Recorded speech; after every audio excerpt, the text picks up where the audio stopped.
کہنے کے باوجود آپ نے بیماری کے ختم ہونے کی دعا نہ کی، نہ یہ کہا یا اللہ مجھے رزق کی فراوانی عطا فرما، بس رضائے الہی پر راضی رہے، تقدیر الہی پر خوش رہے۔ آپ نے بیوی سے فرمایا، ذرا بتاؤ تو ہم کتنا عرصہ خوشحالی اور فراوانی میں رہے ہیں، کتنا عرصہ ہم ناز و نعمت میں رہے ہیں؟ انہوں نے جواب دیا 80 سال۔ یہ سن کر آپ نے فرمایا مجھے اللہ تعالیٰ سے دعا کرتے حیا آتی ہے، جتنا عرصہ خوشحالی میں رہا اتنا عرصہ بیماری اور تنگ دستی میں نہیں گزرا، اس لیے میں ابھی یہ دعا نہیں کروں گا کہ وہ مجھے شفا عطا کر دے یا میری اس حالت کو بدل دے، وافر رزق عطا کرے، جب تک مجھ پر 80 سال نہ گزر جائیں۔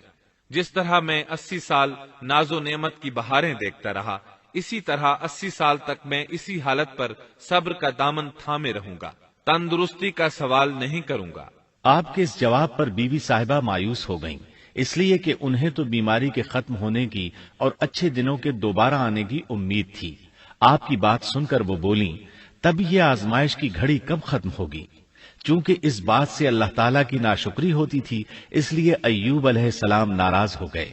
انہوں نے اللہ کے نام کی قسم کھائی کہ اگر اللہ تعالیٰ نے مجھے شفا عطا فرمائی تو میں انہیں 100 کوڑے ماروں گا۔ دوسری طرف نوبت یہاں تک پہنچی کہ لوگوں نے آپ کی بیوی صاحبہ کو کام دینے سے انکار کرنا شروع کر دیا۔ ان کا خیال تھا کہیں ان کے شوہر کی بیماری انہیں بھی نہ لگ جائے۔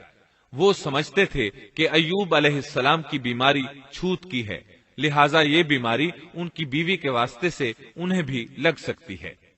جب معاملہ یہاں تک پہنچ گیا تب آپ نے ایک چھوٹی سی بات کہی، اس میں بھی کوئی واضح دعا نہیں تھی، جبکہ اس وقت سے بڑھ کر دعا کے لیے کون سا وقت ہو سکتا تھا؟ آپ کی اس بات کو اللہ تعالیٰ نے قرآن مجید میں بیان فرمایا ہے۔ سورہ انبیاء آیت 83 میں ہے، وَأَيُّوبَ إِذْ نَادَى رَبَّهُ أَنِّي مَسَّنِيَ الضُّرُّ وَأَنْتَ أَرْحَمُ الرَّاحِمِينَ۔ اور ایوب کی اس حالت کو یاد کرو جبکہ اس نے اپنے پروردگار کو پکارا کہ مجھے یہ بیماری لگ گئی ہے اور تو رحم کرنے والوں سے زیادہ رحم کرنے والا ہے۔ مجھے آزمائش نے آ لیا ہے اور تو ارحم الراحمین ہے۔ مطلب یہ کہ آپ نے واضح الفاظ میں دعا نہیں فرمائی، یہ نہیں فرمایا الہی مجھے تندرستی عطا فرما، الہی مجھے رزق عطا فرما اور میری حالت ایسی ایسی ہو گئی ہے، تو رحیم و کریم ہے، بلکہ یوں کہا وَأَنْتَ أَرْحَمُ الرَّاحِمِينَ۔